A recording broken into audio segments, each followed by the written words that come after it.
வணக்கம். இன்னைக்கு நாம இலங்கையை தாக்கிய டிட்வா புயல் பத்தி ஆழமா பார்க்க போறோம். இது ஏற்படுத்தின பேரழிவு சம்பந்தமா நீங்க அனுப்பின சில அறிக்கைகளை வச்சுதான் இந்த உரையாடல். நம்ம கிட்ட உலக சுகாதார அமைப்பு, டைம்ஸ் ஆஃப் இந்தியா, அப்புறம் லிமாண்ட்.fr இருந்து கிடைச்ச தகவல்கள்லாம் இருக்கு. நம்ம நோக்கம் வெறும் எண்களை மட்டும் பார்க்கறது இல்ல. இந்த இயற்கை பேரிடரோட உண்மையான தாக்கம் என்ன? அது அந்த தீவு முழுசும் ஏற்படுத்தின மனிதநேய நெருக்கடியோட அளவு என்னங்கிறத புரிஞ்சுக்கிறது தான். சரி, ஆரம்பிக்கலாமா? முதல்ல இந்த நெருக்கடிக்கான வந்து மூல காரணம் என்ன? ம். அறிக்கைகள் படி பார்த்தீங்கன்னா, அது டிட்வா புயலால தூண்டப்பட்ட அதிதீவிர வெப்பமண்டல மழை தான். அதுதான் இந்த பெரிய வெள்ளத்துக்கும் நிலச்சரிவுகளுக்கும் காரணம். ஆமா, அதுதான் தொடக்க புள்ளி. ஆனா அதிதீவிர வெப்பமண்டல மழைன்னு சொல்றீங்க. அப்படின்னா என்ன? சும்மா கனமழை இல்லையா? அதுதான் இங்க முக்கியமான விஷயம். இது வெறும் கனமழை இல்ல. அதாவது ரொம்ப குறுகிய நேரத்துல ஒரு நிலப்பரப்பால தாங்கிக்கவே முடியாத அளவுக்கு தண்ணி கொட்டுறது. ஒரு கட்டத்துக்கு மேல மண்ணால தண்ணிய உறிஞ்ச முடியாது. அப்போ அப்போ அந்த தண்ணியே ஒரு பிரவாகம் மாதிரி மாற ஆரம்பிச்சிடும். கரெக்ட். அதுதான் இந்த பேரழிவோட மொதப்படி. அந்த அதிதீவிர மழையோட விளைவு தான் டைம்ஸ் ஆஃப் இந்தியா அறிக்கையில நம்ம பார்க்குற அந்த பயங்கரமான எண்கள். 600க்கும் மேற்பட்டோர் உயிரிழப்புன்னு நினைச்சு பார்க்கவே முடியல. நூற்றுக்கணக்கானவரை காணோம்னு சொல்றாங்க. ஆமா. அந்த காணாமல் போனவர்கள் அப்படிங்கிற வார்த்தை தான் ரொம்ப கவலைக்குரியது. ஏன்னா அது மீட்பு குழுக்கள் எவ்வளோ ஒரு கடினமான சூழலை எதிர்கொள்றாங்கன்னு காட்டுது. அந்த அறிக்கையில நிலையற்ற நிலப்பரப்பு மற்றும் தொடர் கனமழைன்னு ஒரு வரி இருக்கு. அத கொஞ்சம் விளக்க முடியுமா? நிச்சயமா. யோசிச்சு பாருங்க. மீட்பு பணியாளர்கள் ஒரு இடத்துக்கு போறாங்க. அவங்க நடக்கிற நிலமே எந்த நிமிஷமும் சரியலாம். நிலையற்ற நிலப்பரப்புனா அதுதான். அவங்க ஒருத்தரை காப்பாத்த போற பாதை அடுத்த சில நிமிஷத்துல இல்லாமலே போகலாம். ஓ, அப்போ தொடர் மழையும் இருக்கு. ஆமா. தொடர் மழைனா பார்க்கறதுக்கே கஷ்டமா இருக்கும், விசிபிலிட்டி கம்மியா இருக்கும். புதுசா நிலச்சரிவு வரதுக்கான ஆபத்தும் அதிகமாகிட்டே இருக்கும். அப்போ அவங்க மீட்பு பணிகளை செய்யும் போதே ஒரு விதத்துல அவங்க உயிருக்காகவும் போராடிட்டு இருக்காங்க. மிகச்சரியா சொன்னீங்க. அதனால தான் அந்த காணாம போனவர்கள்ன்ற எண்ணிக்கை ரொம்ப முக்கியம். அது வெறும் ஒரு நம்பர் இல்ல. புரியுது. அது பாதிக்கப்பட்ட குடும்பங்கள் ஒவ்வொரு நாளும் அனுபவிக்கிற ஒரு நிச்சயமற்ற தன்மையை காட்டுது. ஒரு தீராத பயம். தன் உறவினர்கள் உயிரோட இருக்காங்களா இல்லையான்னு தெரியாம காத்துட்டு இருக்கிறது. அது ரொம்ப கொடுமையான மன உளைச்சல். ஆமா, ஒரு நெருக்கடிக்குள்ள இன்னொரு நெருக்கடி மாதிரி. சரிதான். சில நேரங்கள்ல உறுதிப்படுத்தப்பட்ட மரணத்தை விட இந்த நிச்சயமற்ற தன்மை தான் ரொம்ப கொடுமையானது. எனக்கு அந்த லிமோண்ட்.fr அறிக்கையை படிக்கும்போது ஒரு விஷயம் ரொம்ப அதிர்ச்சியா இருந்துச்சு. அது என்னன்னா, புயல் இலங்கையோட எல்லா 25 மாவட்டங்களையும் பாதிச்சிருக்குன்னு சொல்றது. இது எப்படி சாத்தியம்?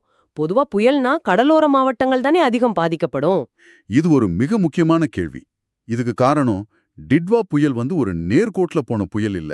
அது ஒரு பெரிய ரொம்ப மெதுவா நகர்ற ஒரு வானிலை அமைப்பா இருந்திருக்கணும். ஓ, அதனால அது அந்த தீவுக்கு மேலேயே நிலை கொண்டு அதோட மழைப்பட்டைகள்னு சொல்ற ரெயின் பேண்ட்ஸ் நாடு முழுசும் பரவி இருக்கு. இதனால தான் கடலோரத்துல வெள்ளம், அதே சமயம் நாட்டுக்குள்ள மலைப்பகுதிகளில் நிலச்சரிவுன ஒரே நேரத்துல பலமுனை தாக்குதல் நடந்திருக்கு. அதனாலதான் சுமார் 1.5 மில்லியன் மக்கள் பாதிக்கப்பட்டிருக்காங்கன்னு சொல்றாங்க. ஆயிரக்கணக்கான வீடுகள் சேதமடைஞ்சிருக்கு. மக்கள்லாம் நிவாரண மையங்கள்ல இருக்காங்க.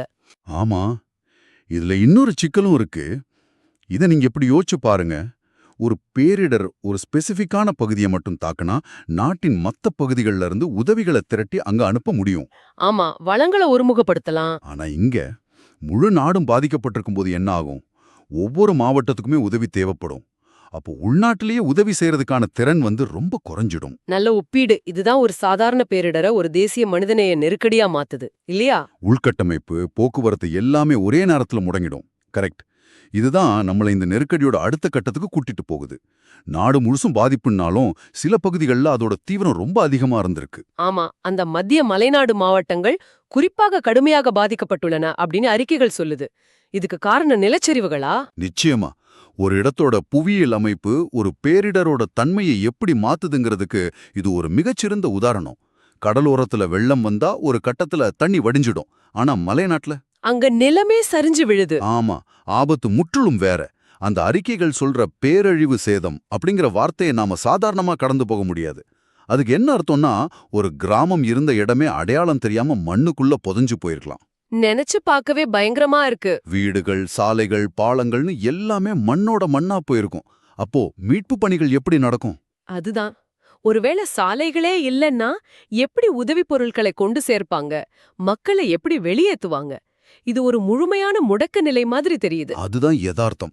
இது இந்த மாதிரி பாதிக்கப்படக்கூடிய மலைப்பகுதிகளில் இருக்கிற உள்கட்டமைப்பு பத்தியும் முன்னெச்சரிக்கை அமைப்புகள் பத்தியும் ஒரு முக்கியமான கேள்வியை எழுப்புது. சரி, அப்போ இதுவரைக்கும் நாம பார்த்த தகவல்களை வச்சு இது ஒரு தொகுத்தா பார்க்கலாம்.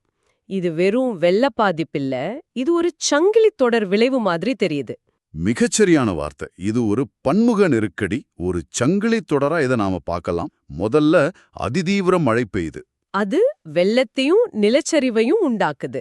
ஆமா, அந்த நிலச்சரிவுகளால போக்குவரத்து துண்டிக்கப்படுது. சாலைகள், பாலங்கள்லாம் அழிஞ்சு போகுது. இதனால மீட்பு குழுக்களாலையும் நிவாரணப் பொருட்களாலையும் பாதிக்கப்பட்ட இடத்துக்கு போக முடியல. மக்கள் நிவாரண முகாம்கள்ல குவியறாங்க. அங்க சுத்தமான குடிநீர், உணவு, மருத்துவ வசதிக்கு பற்றாக்குறை ஏற்படுது. இது ஒரு சுகாதார நெருக்கடிக்கு வழிவகுக்கும் இல்லையா? நிச்சயமா. உலக சுகாதார அமைப்போட அறிக்கை இத பத்தி தான் கவலை தெரிவிச்சிருக்கோம். தொற்று நோய்கள் பரவ வாய்ப்பு ரொம்ப அதிகம். பாருங்க, ஒரே ஒரு புயல் ஒரு நாட்டோட ஒவ்வொரு அமைப்பையும் எப்படி ஒண்ணு பின்னாடி ஒண்ணா செயலிழக்க வைக்குதுன்னு. ஆமா, இது ஒரு சுகாதார நெருக்கடி, வீட்டு வசதி நெருக்கடி, அப்புறம் மீட்பு பணிகளுக்கான ஒரு தளவாட நெருக்கடி.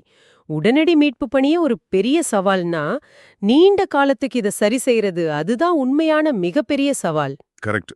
உடனடி தேவைகளை பூர்த்தி பண்றதே கஷ்டம். ஆனா அதையும் தாண்டி யோசிக்கணும். ஆயிரக்கணக்கான குடும்பங்கள் வீட்டை இழந்துட்டாங்க. அவங்க அடுத்து எங்க போவாங்க? நிவாரண முகாம்கள்ல எவ்வளவு நாள் இருக்க முடியும்? அவங்களோட வாழ்வாதாரம் என்ன ஆச்சு? குறிப்பா அந்த மலைப்பகுதிகள்ல தேயிலை தோட்டங்கள்ல வேலை செஞ்சவங்க நிலைமை. அந்த தோட்டங்களே நிலச்சரிவுல அழிஞ்சு போயிருக்கலாம். அப்போ டிட்வா புயல்ங்கிறது வெறும் புயல் இல்ல, அது இலங்கையோட ஒவ்வொரு மூளையையும் பாதிச்ச ஒரு தொடர் பேரழிவுன்னு நம்ம புரிஞ்சுக்கலாம். எண்கள் அதிர்ச்சி அளிக்குது, ஆனா அதுக்கு பின்னாடி இருக்கிற மனித கதைகளும் எதிர்காலம் பத்தின கேள்விகளும் இன்னும் ஆழமானவை. ஆமா, இதிலிருந்து நாம கத்துக்க வேண்டிய பாடம் என்னன்னா, இந்த நெருக்கடியோட அளவும் அதோட சிக்கலான தன்மையும் தான். அதாவது மலைகள், சமவெளிகள், கடலோரம்னு மாறுபட்ட புவியியல் அமைப்புள்ள ஒரு தீவு நாட்டுல ஒரே ஒரு வானிலை நிகழ்வு எப்படி ஒரு நாடு தழுவிய நெருக்கடியை உருவாக்க முடியுங்கிறதுக்கு இது ஒரு தெளிவான உதாரணம். இது எதிர்கால பேரிடர் மேலாண்மை திட்டங்களுக்கு ஒரு முக்கியமான பாடமா இருக்கும். ஆமா, இனிமேல் புயல்னா கடலோர பகுதிகளை மட்டும் பாதுகாக்கணும் அப்படிங்கிற எண்ணம் மட்டும் போதாது. அப்போ இந்த உரையாடலோட இறுதியில நம்ம கவனத்தை எதை நோக்கி திருப்பணும்னு நினைக்கிறீங்க? சொல்லப்போனா இந்த அறிக்கைகள் எல்லாம் உடனடி பேரழிவை பத்தி தான் பேசுது. ஆனா இது உங்களை ஒரு முக்கியமான விஷயத்தை பத்தி சிந்திக்க வைக்குது. அது என்ன? இதோட கண்ணுக்கு தெரியாத நீண்டகால தாக்கங்கள் என்னவா இருக்கும்? நாட்டின் பொருளாதாரம், குறிப்பா அந்த மலை மாவட்டங்களோட விவசாயம், தேயிலை தோட்டங்கள், இதெல்லாம் எந்த அளவுக்கு பாதிக்கப்பட்டிருக்கும்? ஓ, அது ஒரு முக்கியமான பொருளாதார புள்ளி. உலக புகழ்பெற்ற இலங்கை தேயிலையோட உற்பத்தி பல வருஷங்களுக்கு பாதிக்கப்படலாம்.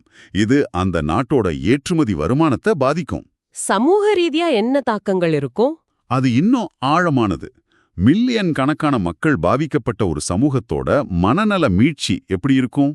கண் முன்னாடியே வீடுகளையும் உறவினர்களையும் இழந்தவங்களோட மன அதிர்ச்சி, ட்ராமா, அது பல தலைமுறைகளுக்கு தொடரலாம். ஆமா, குழந்தைகளின் கல்வி தடைபட்டிருக்கும். ஒரு முழு தலைமுறையோட எதிர்காலமே கேள்விக்குறியாக இருக்கலாம்.